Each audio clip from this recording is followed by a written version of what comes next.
Hi guys, you're watching Cooking with the Brown Chef. Today I'm going to show you how to make the aioli sauce.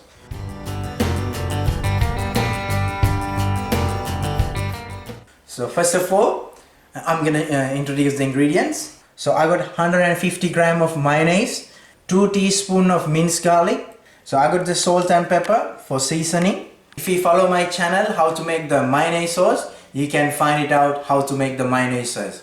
So you have the mayonnaise sauce to make the aioli sauce. So I'm gonna show you how to make the aioli sauce now.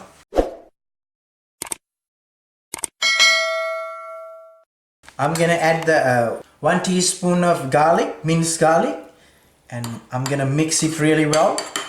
Now I'm gonna add the second spoon of minced garlic. So altogether 2 teaspoons of minced garlic.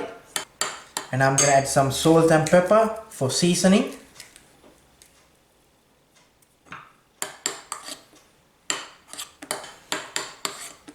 So I'm gonna mix it well.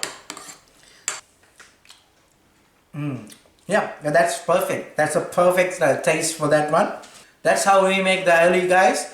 Hope you guys enjoy this video. Don't forget to subscribe me, Cooking with the Brown Chef. I'm gonna see you with a different video. Cheers, bye.